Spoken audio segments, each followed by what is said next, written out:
Ladies and gentlemen, now's the time that's been set aside for public comment. If you have public comment this morning and you've not signed up, raise your hand. I'll recognize you. When I do, please come to the podium, state your name and where you're from. Please limit your comments to 5 minutes. There's a green light on the podium when your time begins. There's a yellow light on the podium when you have about a minute left. And when the red light comes on, you need to conclude your remarks. On our sign-up sheet, first I have Brian Harris.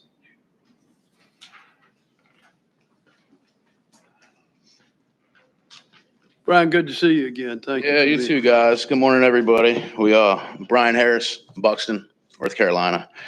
Before I go into item 5, which a lot of people were here for, I wanted to give a couple updates with the Civic Association, just some other things we got going on. We are working with the SELC for a grant. It's for $350,000.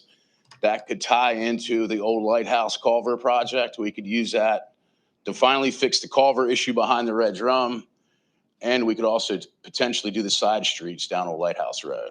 So it's the SELC is working with us. That application opens October 1st. It seems like we meet every box.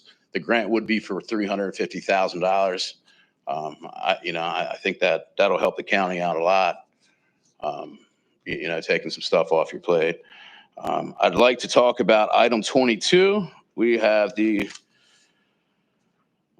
beach nourishment permitting and design contract. Obviously the jetty subject keeps coming up. Bobby explained to me really well what room that needs to take place in and what that conversation needs to be. And I know that's not a county issue. But after talking with Bald Head Island, they were able to use the CAMA permits, and they used geotextile tubes, which were basically oversized sandbags. They're 200 feet long instead of 20 to 15 feet long. I think that would be a good way of stabilizing that shoreline right there where the 3 jetties are. Maybe we could look into that. And if it works, now Bald Head Island is going back and they're replacing some of those sandbags now, the geotextile tubes with hardened structures. And now the reason why I'm here, I wish I had a whole lot of good news, but as I left Buxton this morning, it stinks of oil. It's this north wind's eating that beach up. It's going to be fully exposed by Wednesday. I hope you guys are able to get out there today or tomorrow. Make your way down to Hatteras because it looks like it did last September. Colonel Sturgeon, Ms. Keisler, I know you guys just recently took over, and this is a lot on your plate. I know Carl Doctor resigned, through the DEQ laser fee site. I'm able to access a lot of old reports and old paperwork. And, there's some circular reports from the Coast Guard from 2006. That property's been extensively mapped. There's fuel lines right now that go underneath that road that I could walk anybody out there and show them where they are. I know we're working towards this RAB board, but I just want you guys to know, we're your biggest friends in all of this.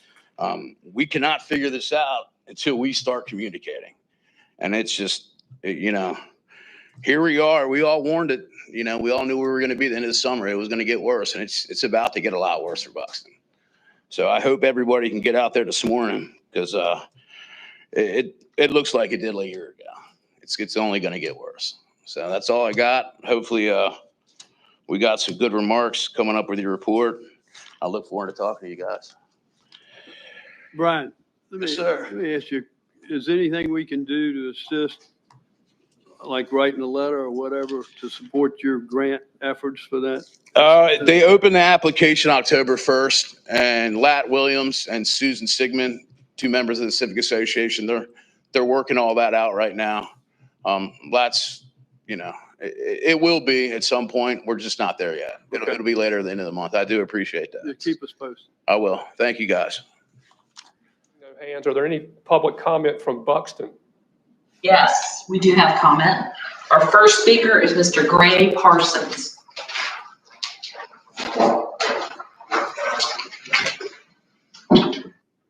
Wingapo to Winama, Mana to Winani. Welcome, relations, family, and people of good spirit. Winini Machapunga Mata Mesquite, Winini Takohu, I am a descendant of the Machipunga Matamesquite Turtle Clan. Kina Nawe Wado Wanishi.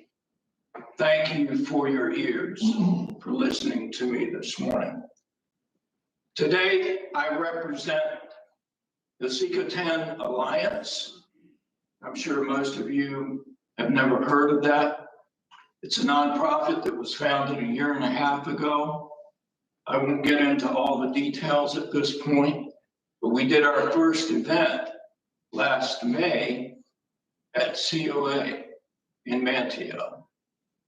And we brought in 5 PhDs from different universities with expertise in indigenous history to the Outer Banks and the surrounding area to discuss the early contact between Chief Wingina, the Misapan, and the British that landed here in 1584. We also had indigenous people, leaders and diaspora from the Outer Banks, from Hyde County and from all over the area there to tell that story. It was a beautiful experience. I'm sorry you missed it. And Danny, I really appreciate you being there that day. It lends some credibility to it. Bob, I hope that you will be able to be with us next May when we do our second annual event. Each year we call this event In the Spirit of Wingina, and there are always subtitles. Next year will be In the Spirit of Wingina 2, Our Women, Our Words, Our Water. So we talk about the environment, the traditional indigenous earth ethic, and we bring Wingina back to life. Wingina happened to be the first indigenous leader on the North American continent to stand up and lose his life, protecting his people and his culture. He did the same thing any one of you or I would have done in his position. I believe strongly that we are missing a tremendous tourism magnet by not promoting this history stronger than we had. And that is the mission of this organization. In 2026, we hope to do an even larger event. And what we hope to do there is to bring in tribal leaders from across the nation to the point where the very first meaningful contact took place right here on Frisco Beach. Jamestown likes to take the credit, but the seed that planted what this country is was planted right here. And it was supported largely by indigenous people. The other organization I'm representing today is the Frisco Native American Museum. I've been a volunteer there for the last 25 years, and they told me to speak on their behalf. So there are 3 items I want to address. The first one is a very simple item that I'm hoping will be a slam dunk for the commission. Simply paint the word Croatoan on the water tower here. Okay, that would complete what we see as an indigenous trail, including the names of the original villages: Maniowanchis, Kinnikit, Chickamaucomico, Hatteras. This would be the one that would complete that trail. And in 2026, when we do our big event, that title is going to be our Restoration, Reconciliation, and Redemption. And that, we believe, can plant the seeds that can help restore civility and destroy some of the division that exists in our society today. Those are lofty goals, but I will be contacting all of you for your help. And I believe Commissioner Couch will initiate the water tower possibility with the word Croatoan. Hinanawe Wadowanishi, thank you for your ears. Thank you, Gary. Next, we have Alan Dufala.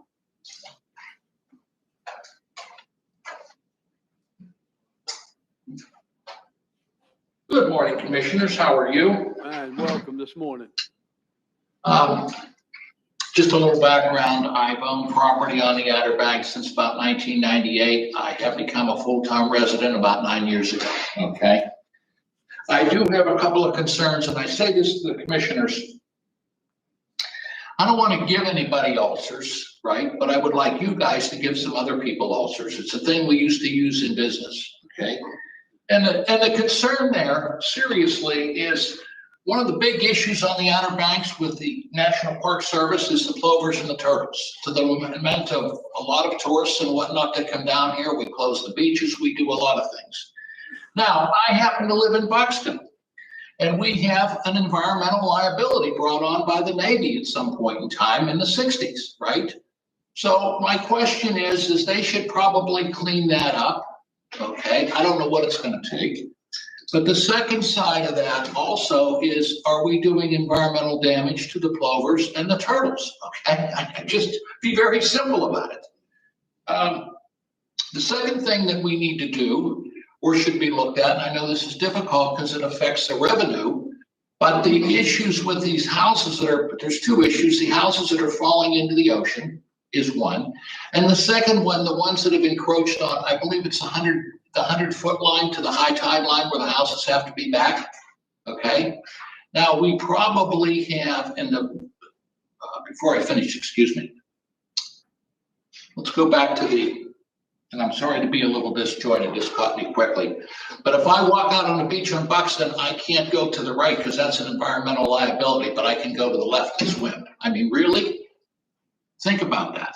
And I know it's not your responsibility, but my issue is you pushing somebody else to say, hey, we didn't do this, you did it, you clean it up.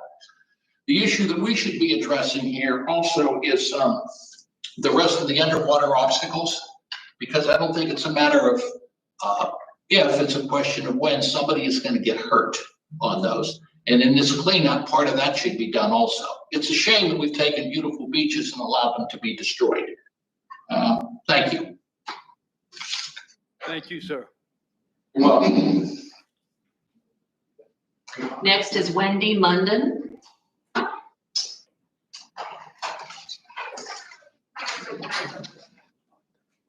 Welcome, Ms. Munden. Hi, thank you. Thank you, Dare County Commissioners, Army Corps of Engineer, and Colonel Sturgeon for coming to this meeting today. You've asked for us to make our voices heard. We're here. We want to be heard. Now I ask that you come a little bit further. So as of this morning, the Buxton Beach site has been completely uncovered. After overnight winds of 20 to 25 miles per hour, today is going to get 30 plus. This is just going to continue. The swell is 5 feet. This is nothing for us down here. This season that we're coming into is just going to uncover all of this. If we wait, it's all going to be released. We can't wait any longer. The smell of petroleum that I got this morning was sickening. Hits you in the back of the throat, hits you in the back of the nose. I have video that I would love to share with y'all, but I would really, really love for you to come down here and see it firsthand. You've got 24 to 48 hours for it to continue to get worse. This that we're having is not significant. September 1st marks 1 year since the beach has been closed at the Buxton Beach site, but it's been there far longer. This has gone on too long. We've been asking for things to be done and they're not being done. We need immediate action. We ask and respectfully demand that the structures and any of the pipes be removed immediately. Colonel Sturgeon, I really look forward to hearing what you have to say. In saying that, I'd really like to have the questions answered What have you been doing? Can you please explain exactly what the holdup is? Can you point us in the direction of the most immediate source that can remediate this issue for us? I am a member of the Buxton Civic Association. I am a real estate agent down here. I have a house for sale on Buxton Beach that we had a hang up with because of the environmental issue next door. And it's not fair to the owners of property down here to be held hostage to their houses, to be held hostage to not be able to sell because of an environmental disaster that's been there for a year.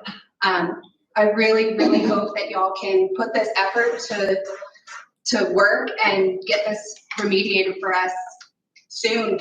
Tomorrow would be great. Thank you.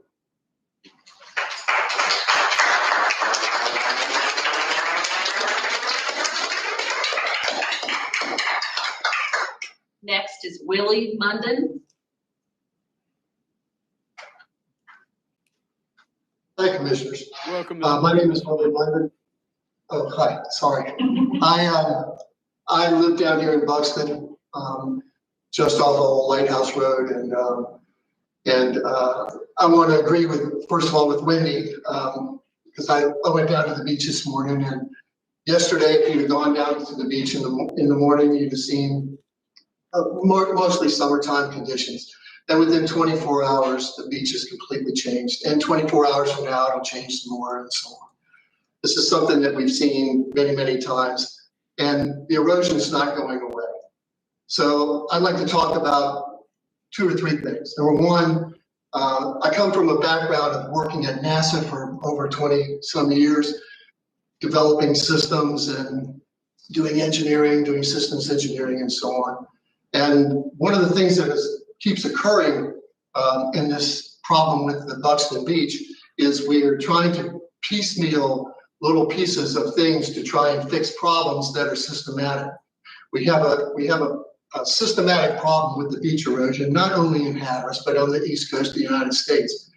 And so some of the things that we're doing, such as doing monitoring and sampling and so on, are important, but they're only important in that they create a system that allows for the nourishment and stabilization of the beach, and on as permanent a basis as is humanly possible and as possible with the budget that could be available.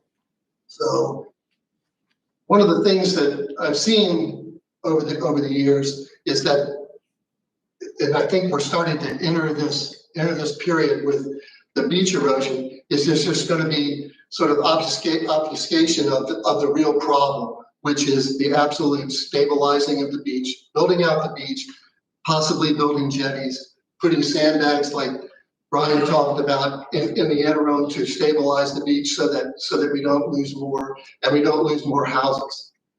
So I would strongly recommend that number one, immediate action, any immediate action that can be taken to the Buxton Beach be done to stop the erosion that has already occurred and is occurring.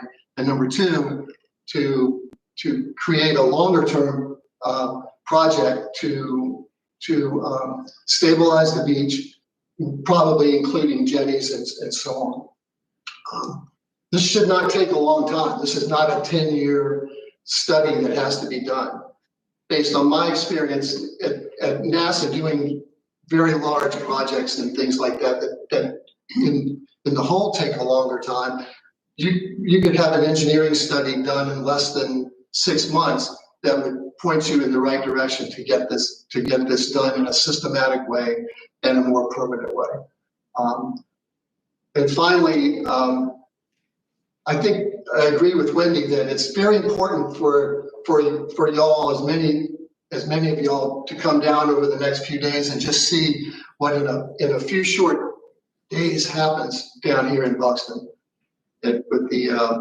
especially with northeast storms, but also even during the summer with southwest winds blowing and doing beach erosion. It happens constantly. It changes every single day. And you all should come and see and smell what's going on right now. Thank you very much. Thank you, Willie. Does anybody else like to speak? State your name. Morning, everyone. My name is Jeff Dawson. How are you? Welcome, Jeff. Appreciate you. I just want to get up and reiterate pretty much everything that everybody else has said. I know a big problem seems to be we just don't get enough public comment from Buxton. So here we are all trying to group together and provide public comment. And it seems like we're all in agreement. The Navy site needs cleaning up. We've seemed to have adopted a policy of bridges over beaches. I think we need beaches, not bridges. We keep retreating from the ocean. Our entire ocean front's going to end up looking like the north end of Rodanthe. It's going to be unswimmable, uninhabitable. There's nowhere for turtles and birds to nest if there's no beach. We have a huge, huge problem that we desperately would love y'all's assistance on. That's why all these good folks are out here today. And once again, I don't really think I have anything new to say other than to just reinforce what the others have already said and to, beg for your assistance. Thank you. Thank you, Jeff. Anybody else? That concludes comment from Buxton. Chairman, that takes us to item 5 on the agenda, and Colonel Sturgeon is here with the Army Corps to give us an update on the Buxton Beach project. Colonel, welcome this morning. Good morning. First, I'd like to thank everybody here for allowing me the opportunity to come here and address you on, Buxton Fudd's, property. And for the outstations, I appreciate your participation as well. First and foremost, I did want to say that myself and the team will be heading down to Buxton directly after this meeting. So look forward to seeing you down there on the beach and, talking a little bit further. I know you're primarily interested in, the finding results for the overall soil samples that we took when we removed the pipe. Those results are not finalized yet, but what I can do is tell you that some of the preliminary data from the soil sampling did detect petroleum above the state's screening levels in the areas where we took out the pipe. All right. So I wanted to be transparent even before it was released to come here and brief you on that. So what does that mean? We're still receiving, input and comments, from our environmental munitions center of expertise. Also, our agency stakeholders as well. So sharing that information with them is also important. Number 2, we did some geophysical work, so ground penetrating radar for the area there at Buxton Beach. And the data that has come back so far is that there aren't any underground storage tanks that we are able to locate. Now, all this really confirms that, comprehensive sampling of the project area is the next correct step. So we are not done there. And that's the main point that I wanted to say with those first 2, comments here before the board. So just a basic recap of, the things that have occurred since May. I don't want to go all the way back to 1982 and 86.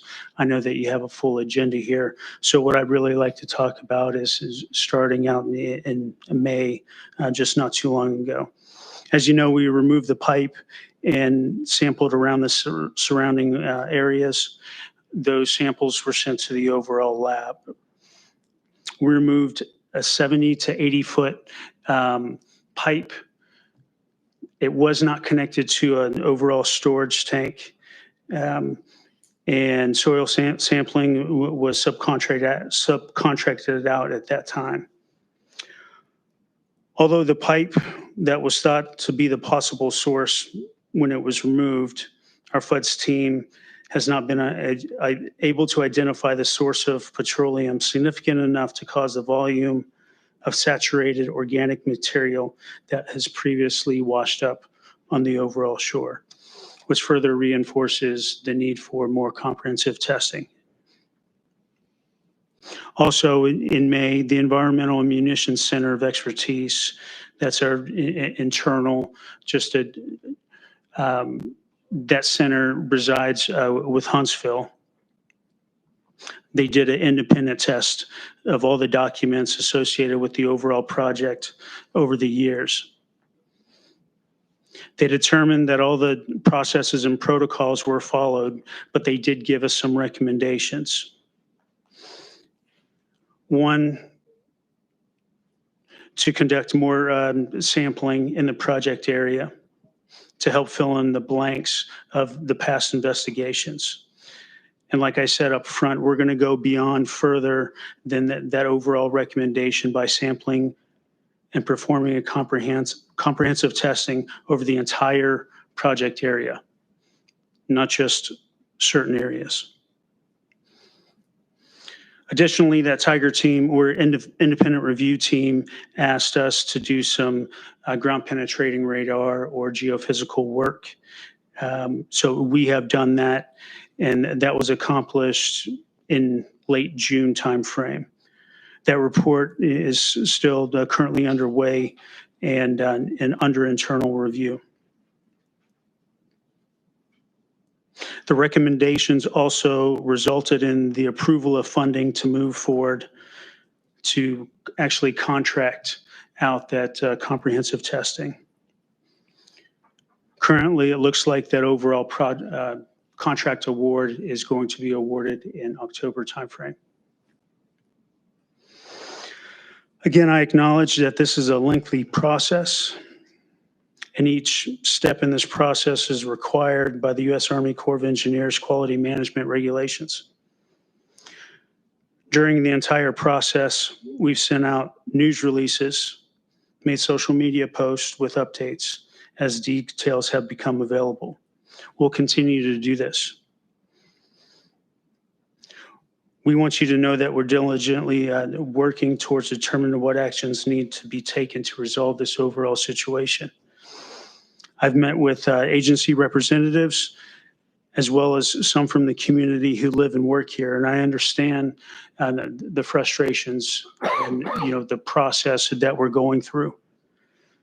But I will tell you that there is a way ahead. We do have comprehensive testing that will go underway and will be contracted out in October.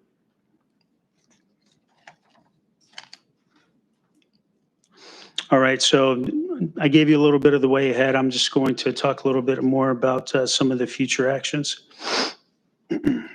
Excuse me. One of the things that I wanted to hit on is we're in the process of awarding a contract for a restoration advisory board. The first meeting will be held in October, late October to early November. And during that time frame, it'll initially be a first public meeting, and we're going to provide an in-depth analysis and requirements there to establish an overall RAB.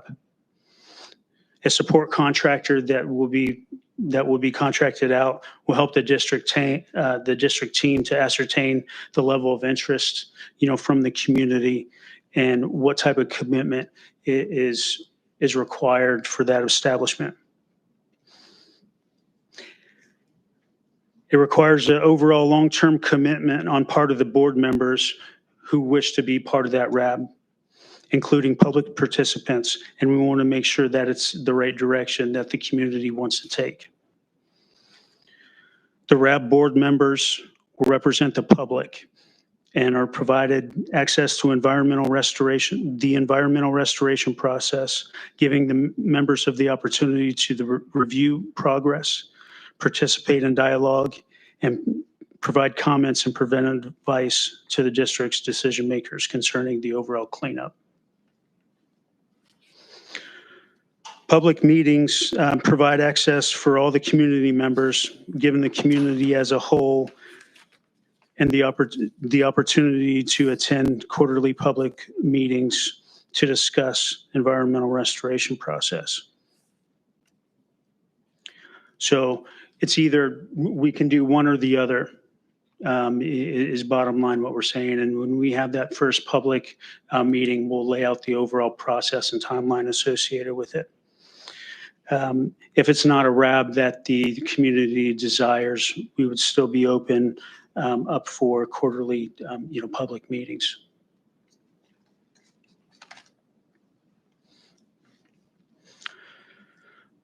All right, so our team is still reviewing the performance work statement to award the overall comprehensive, sampling there. So determining the overall scope of work is going to be very important before we just go out and start digging holes. Just remember, it is going to be over the entire project area. So we're going to use a little bit more deliberateness in our approach.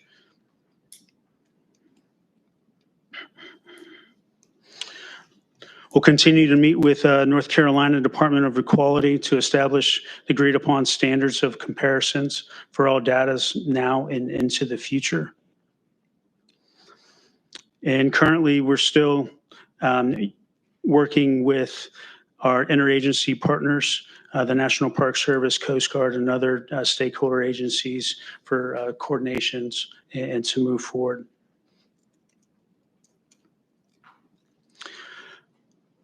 Getting back to the overall soil sampling report from the pipe removal in May, it's in its final steps of review. We will get that over to the National Park Service for comment, and then once they have viewed that, we will be releasing that to the public. And then for the geophysical report or the ground penetrating and the radar, it's going to go through the same process there. And we'll make sure that it's deliberate. There will be an independent technical review team looking at that before it is released.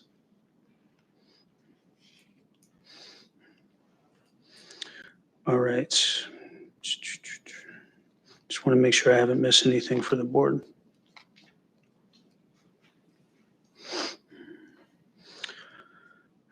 All right. Yeah, that covers it. I wanted to talk about the soil sampling and the initial results that we received back from the pipe removal back in May. I wanted to talk about the geophysical, aspect of the overall project site. But I also wanted to talk about future RAB opportunity, for the community. And lastly, that we will be moving forward with a comprehensive testing for the entire project site. We remain committed to transparency in our communication, and we'll continue to keep the community updated, either through news releases, social media posts, agency stakeholder meetings, as well as any type of in-person meetings that we have the opportunity to attend. This is still my priority. I was sitting and talking to, the commissioner earlier, and, I said that there are 46 FUD sites that we actually manage over 6 states. And Buxton is the one that has received my full and undivided attention. So that's a reinforcing, fire there that, this is a priority, and it is for my team as well. So with that, gentlemen, ladies, I can take any questions that you may have. Thank you, Colonel. I'll yield to the board, see if they have any questions. Commissioner Ross? I do. Colonel, thank you so much for being here today. It means a great deal to us. I'm sure I speak for everyone that you're here addressing the assembled folks here in the room, our board in person, as you have done. And I was at the meeting we held in the Southern Beaches back in May as well. So Yes, sir. Again, thank you for that. And very special thank you that you and the team will be going directly to Buxton after this meeting in person, because what we heard from public comment was rather disturbing, I thought, with regard to the petroleum odor and so forth that the winds have kicked up there. I did have a couple of questions. The soil samples, I have my notes that I took from May the 14th regarding the sampling, you said they are not final. Do we know how many more, can you estimate how many more weeks or months to determine the results of the soil samples taken 4 months ago? From the pipe, sir? Beg pardon? From the pipe, sir? From Yes. The pipe. The one, you said it indicated a higher level of, Yes, sir. I think you indicated petroleum compounds or organic compounds. And I was wondering if there is an estimate of when the official report will be published with the findings. Do we know? And I ask yes, only because of the general frustration of, you know, have you ever watched the news lately? We can't comment. It's under investigation. Everybody goes nuts. And I'm just hoping we can give some definitive, yeah, it'll be by the end of September, by October, by Christmas, by, I don't know. I agree with the sentiment. That's why I came up here, and I wanted to give you some data even before the finalization, of the report itself. Like I said, we need to give that to the National Park Service, for their overall comment. It'll go through our, quality assurance, team at the district before it's released. That's it. It's the CX review and FES review. And so what are we looking at? We're looking at Colonel, we're going to have to hold the gentleman with the tie hostage until that report is released. Believe me, I know I'm being recorded here, but I hold them hostage all the time up at my district headquarters. So, and again, I'm not going to pin you down, but what it sounds like is months yet before we see a final report. True statement. True statement. Okay. So everybody in Buxton, it will likely be more months before the first samples are taken.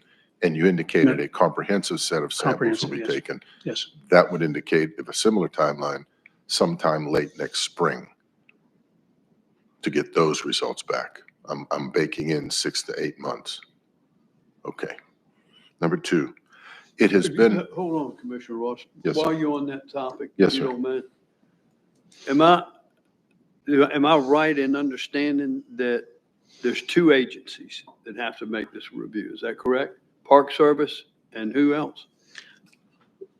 The DEQ, right? Center of Expertise. Environmental Expertise, Environmental Center of So Expertise. 2 agencies. And am I under the impression that the Park Service has already responded? No, they don't have the report. They have not yet. They have not got the report. They have not received the report yet, sir. Okay. Why? 4 months ago? And they haven't seen the review as well as, this doesn't make sense. Right. That's the frustration that our citizens are feeling, is the fact that it's been 4 months and the folks that's supposed to review this haven't even got the report. Sir, this report is generated by the U.S. Army Corps of Engineers, and they have the opportunity to respond and provide comment once it is complete. It is not complete and ready for their comment yet, sir. That's the part that is so frustrating with the federal government. And it's Colonel, I'm not pointing fingers at you. This is unacceptable. It is totally unacceptable. And this country has got to do something to eliminate all of this red tape. And is there not a sense of urgency from those who are employed with the federal government to act responsibly? Sir, there's a huge level of responsibility and sense of urgency associated with this project, sir. Well, we're having a hard time convincing our citizens of that. I'll be honest with you. I'm sorry to interrupt, Commissioner Ross, but I had to interject that. Yeah, that's why I indicated the metaphor of, we can't comment because it's under investigation, and then it goes on for an endless period of time. Again, if you've watched any issue on the national news, that's usually an official response from the agency, and it just leaves those of us involved feeling kind of empty, and again, I'm not trying to be critical, Colonel, I'm just expressing the chairman's disappointment, frustration. It was reported with some level of astonishment back in May, and I'm hoping we can correct this if it's incorrect, that the Army Corps spent $500,000 to have a contractor remove a 70-foot piece of pipe. Everyone in the real world said, that's absurd. No one would pay $500,000. And it has been repeated and repeated. I'm hoping that that was simply a misstatement. And I'm looking again at our representative here. Could you confirm or deny that it's $500,000 to remove a piece of pipe? It was. It It was, was, sir. Yes, sir. Wait a minute. Wait a minute. I was told that the $500,000 was the contract that was awarded. So there's a lot of That things. wasn't the actual cost. Sir, there's a now lot you're of telling- things that now you're go into telling that me it's the actual cost. $500,000.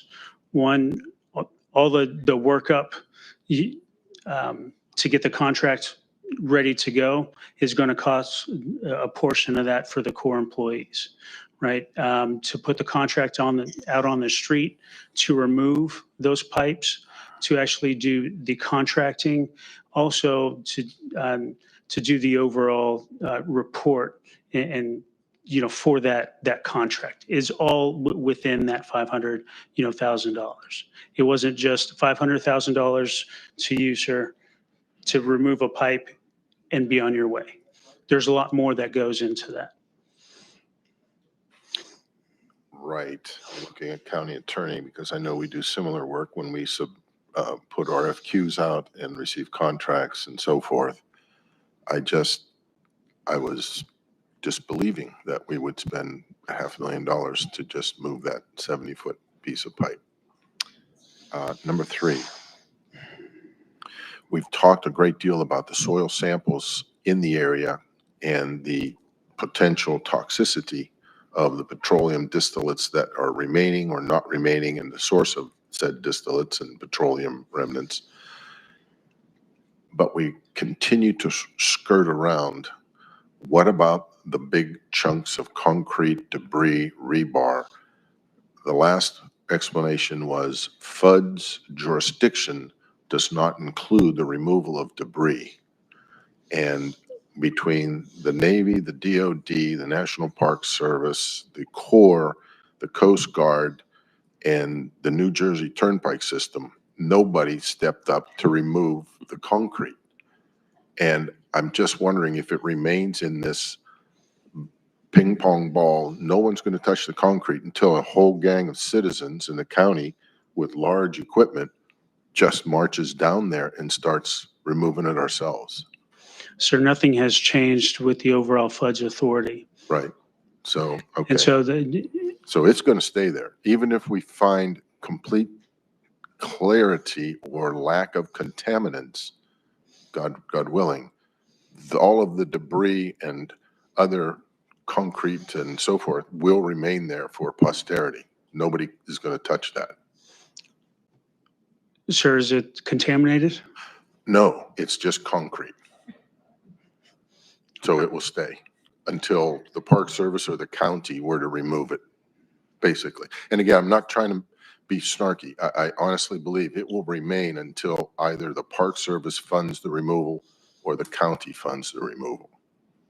I don't anticipate any change in the remit or jurisdiction of the FUD's authority for remediation and cleanup. I think that's a fair assessment. Would you agree, guys? Yes, sir. Okay. There's no change to the FUD's authority, sir. I'm going to go out on a limb and predict that when you convene in early November, the interest for a rehabilitation advisory board in the local community, it will come back with a resounding yes, please. Okay, I'm just going to stick my neck out. And Danny, you're the local guy. Would you agree? Okay. I would even speculate we could probably accelerate this with the assumption that you've got a tremendous amount of community interest. Last thing, and Mr. Chairman, this is to your point. I was recently able to have lunch with United States Senator Ted Budd from North Carolina. And in the course of that discussion, we discussed a number of things on a national and frankly international scale. And he said, is there anything that you guys have that is of a local interest that we might be able to help? I said, Senator, I have one thing. Please, who has enough, I'll just say it, juice to say, clean up the mess in Buxton? Don't build us new buildings. Don't give us massive grants worth millions of dollars. Please clean up the mess that the Navy left there, that these citizens are living with day in and day out. Who can do this? Is it a bill in Congress? Is it a phone call to the Secretary of Defense? Is it a personal visit with the Vice President, the President, the Chief of Staff? I don't know. But I literally was begging him for anything he could do, or his office, that can break through this apparent, and again, sir, I'm not attacking, I'm saying the frustration of the endless review, months, study, we don't know, we'll form a committee, we'll test, it'll be another 6 to 8 months. FUDs will not touch the non-contaminated remnants of structures and rebar.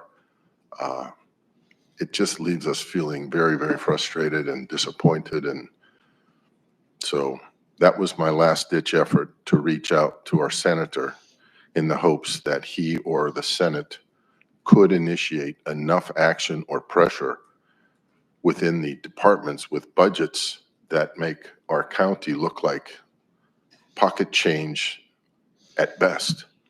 The amounts of money, $500,000 for a pipe. I mean, the kind of money. Anyway, I reached out to him, and they promised that they would listen. County manager, I know you spoke to his, I think, chief of staff on that and relayed information. We had lunch, Bobby and I had lunch with him. Yeah, okay. And we talked as well. Yes, sir. Had conversations with Senator Tillis's office in the same vein. And Senator Tillis, okay. I don't know who else. Let's go get the governor, the state legislature, the state senate, the National Guard, and I'm going to call the New Jersey Turnpike System because they're going to get involved in this too. It's just, I don't know where to go, sir. It just is so hard on us. Anyway, thanks. Yes. Since you brought it up, if it's okay, Mr. Yeah, Chairman. absolutely. Go ahead. The Coastal Resources Commission met last week, and I was at the meeting, and I briefed the Coastal Resources Advisory Council as well as the commission on this subject, and sought their input, their efforts to try to help as well. At that meeting, the Deputy Secretary of DEQ, Bill Crane, was there and heard the briefing as well, and I saw him after the meeting. So you mentioned let the state authority. We're trying to get the state moving in the same way that we're trying to get the congressional delegation moving, to do things, to give them authorities, to give them money, to do whatever's got to be done to get something done there quickly. So we're working on that. Okay, thank you, Bob. Anyone else? Yes, sir, Commissioner Couch. Colonel, thanks again for being here. Can I get some, thank you. Couple of points of clarification. If I hear correctly, the pipe extrication did not reveal, it was attached to a UST. That is correct, sir. Okay.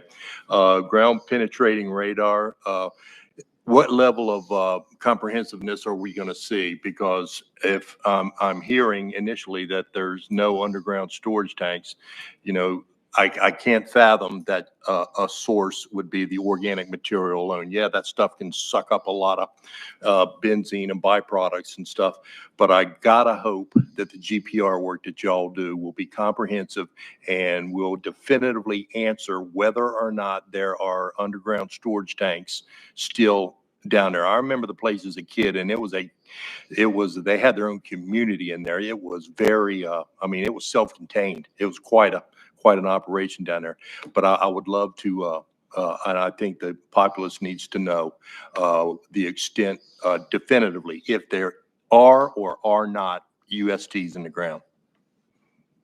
Because they're going to be immersed in salt water. That's not a freshwater lens in that area there. It's, if those are steel tanks, which is what they were using, they didn't have fiberglass coated tanks back then, then they're, if there's anything left in there, then that's trouble. Understood, sir.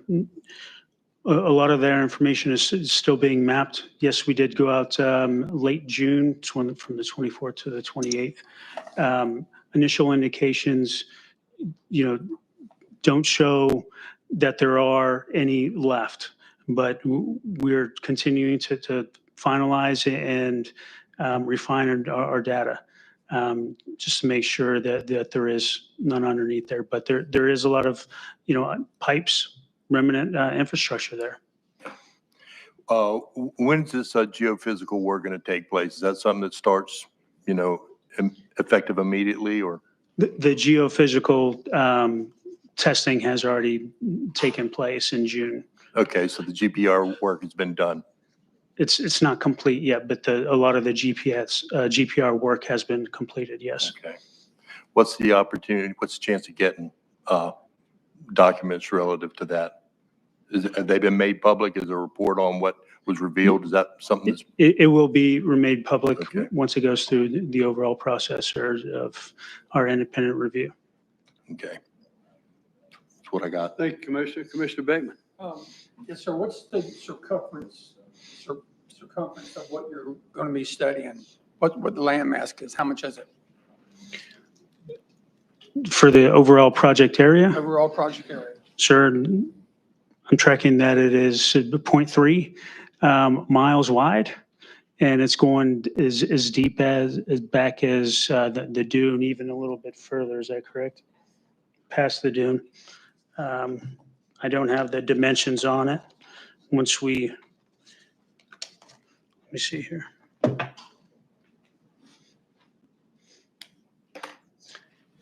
It kind of looks like a T, if you will.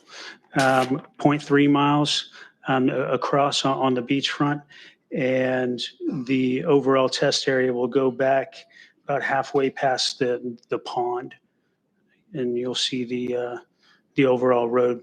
I believe that's Lighthouse Road that goes into the overall. The reason I was asking, folks from the Civic Association said that there were some pipes underneath a road. I think he alluded to earlier.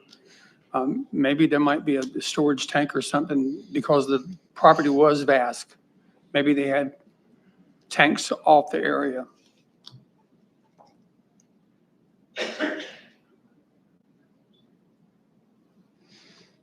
Okay.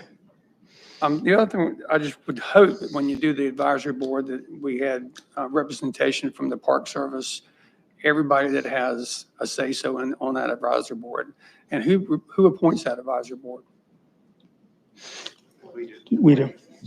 Huh? We do. You do? Yes. Okay. Make sure we have great representation from everybody. That man there needs to be on it. Dave Hallett needs to be on it. Of course, you need to be on it. I would suggest you had somebody from the Board of Commissioners on there, community leaders. As the chairman said, this is a very, very important event for everybody down there. It affects their lives. It's been affecting their lives for a long, long time. And they feel, as well as this board feels, like that we're the stepchild and nothing's been done in the past. I like your attitude of saying, hey, you're number one on our list. We're looking at it.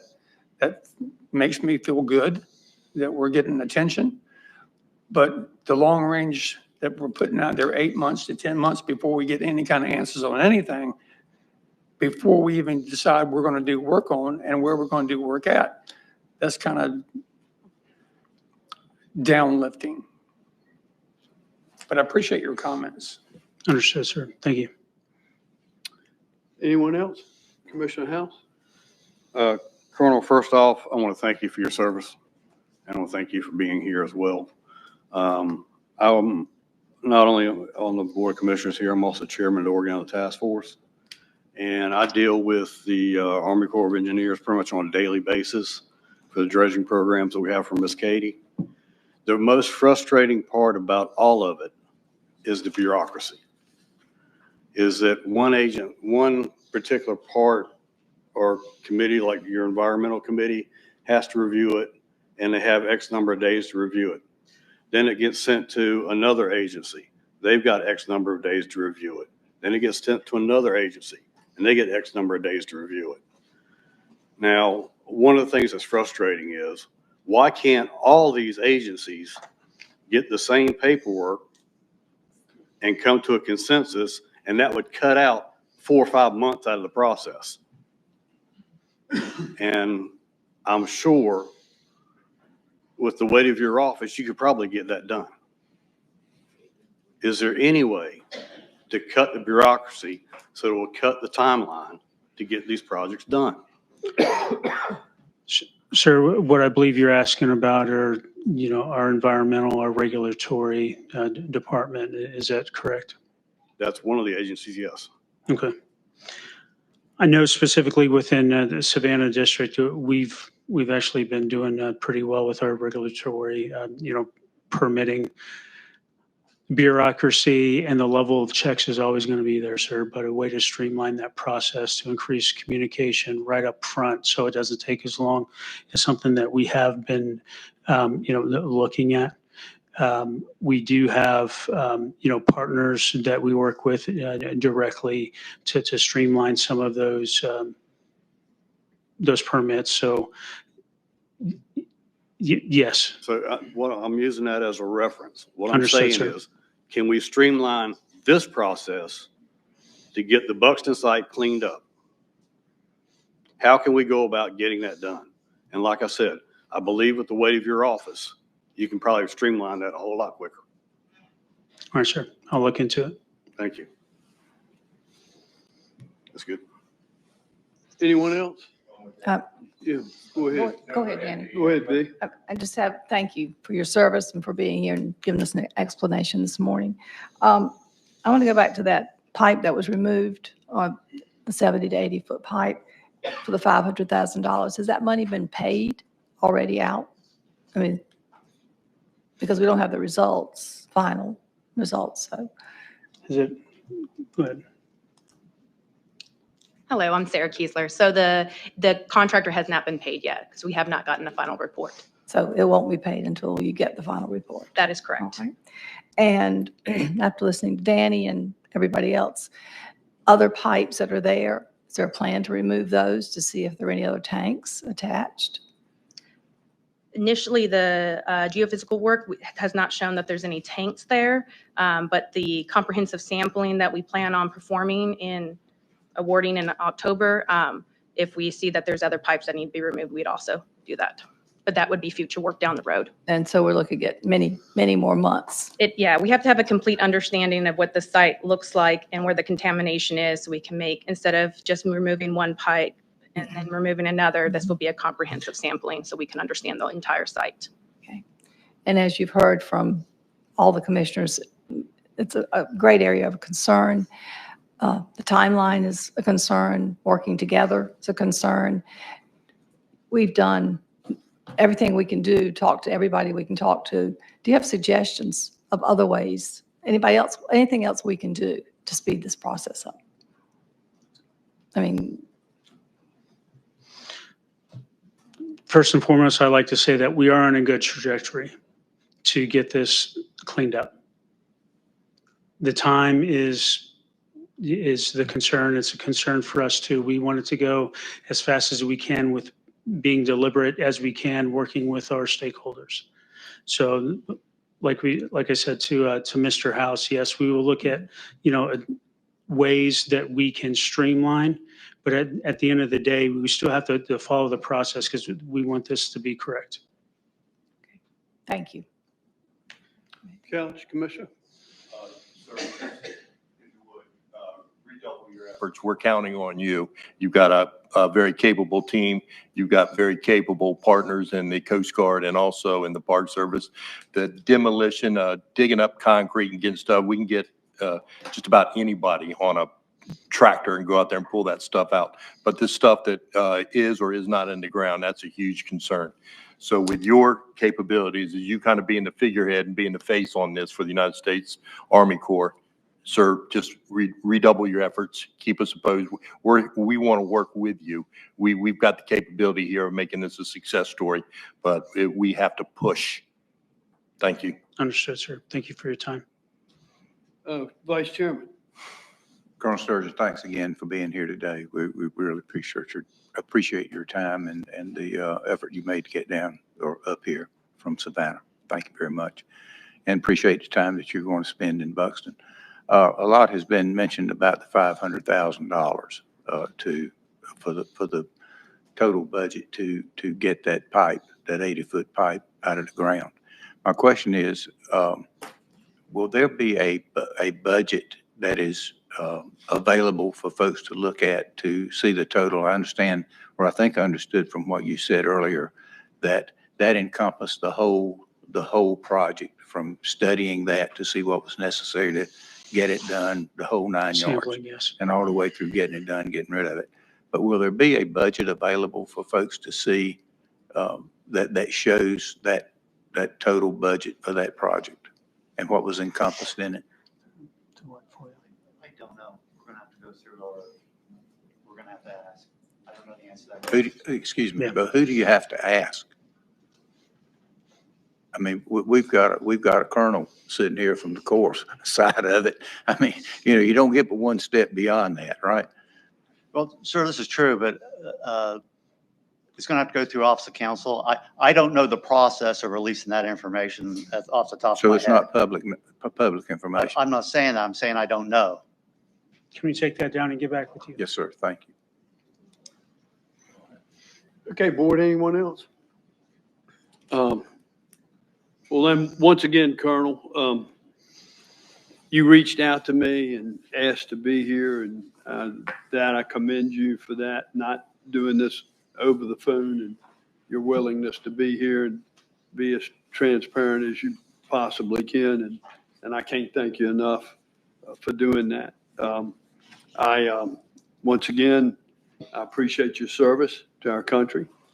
I appreciate the job that you have, and I'm encouraged to hear that of the 40-some flood sites that this is your top priority. I quite honestly do not envy you with your task. I know you're genuine. I know you're working extremely hard. But this bureaucracy is totally unacceptable in this country, and God help you working through it. I mean, look what we experienced trying to replace the Bonner Bridge. You had an environmental assessment done for Dare County, environmental assessment done with Fish and Wildlife, environmental assessment done with Parks and Service, environmental assessment done with DEQ. And the list goes on and on and on and on. And as Commissioner House said, this bureaucracy is totally unacceptable. And I'm just thankful I'm not in your position to have to work through it, because it's unacceptable